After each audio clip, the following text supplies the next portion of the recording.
প্রযুক্তি এবং জ্বালানি বিশ্বে এই মুহূর্তে সবচেয়ে বড় এবং চমকপ্রদ খবরটি সামনে এসেছে।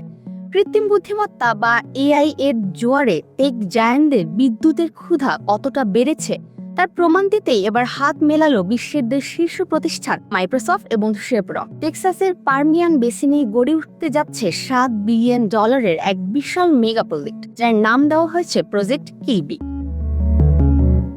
আমরা সবাই জানি চ্যাটজিপিটি বা অন্যান্য এআই প্রযুক্তির ব্যাকএন্ডে যে বিশাল ডেটা সেন্টারগুলো চলে সেগুলোর জন্য প্রয়োজন অবিরাম ও বিপুল পরিমাণ বিদ্যুৎ। এতদিন মাইক্রোসফট সৌর বা পারমাণবিক শক্তির দিকে ঝুঁকলেও এবার তারা 20 বছরের এক দীর্ঘমেয়াদী চুক্তিতে শেভরনের গ্যাস চালিত বিদ্যুৎ কেন্দ্রের সাথে নিজেদের ডেটা সেন্টারকে সরাসরি যুক্ত করতে যাচ্ছে।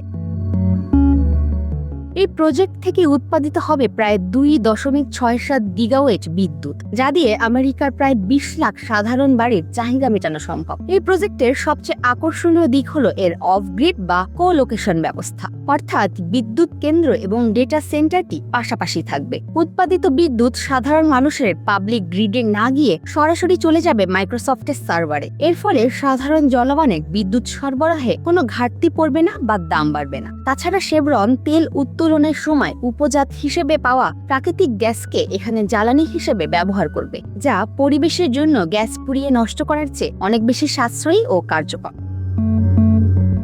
তবে এই চুক্তিটি প্রযুক্তি বিশ্বে যেমন আলোড়ন তৈরি করেছে তেমনি জন্ম দিয়েছে বড় বিতর্কে। মাইক্রোসফট যেখানে 2030 সালের মধ্যে কার্বন নেগেটিভ হওয়ার বা পরিবেশ দূষণ কমানো বড় প্রতিশ্রুতি দিয়েছিল, সেখানে এমন জীবাশ্ম জ্বালানি বা গ্যাস ভিত্তিক প্রজেক্টে যুক্ত হওয়াকে পরিবেশবাদীরা ভালোভাবে দিচ্ছেন না। যদিও কোম্পানির পক্ষ থেকে দাবি করা হয়েছে কার্বন নির্গমন কমাতে এখানে বিশেষ প্রযুক্তি ব্যবহার করা হবে এবং ভবিষ্যতে কার্বন ক্যাপচার সিস্টেম যুক্ত করার পরিকল্পনাও রয়েছে। সব মিলিয়ে 2028 সাল থেকে চালু হতে যাওয়া এই প্রজেক্টটি এআই এর ভবিষ্যৎ কেবল কোডিং এর ওপর নয়, বরং নিরবচ্ছিন্ন জ্বালানি চুক্তির ওপর পথ।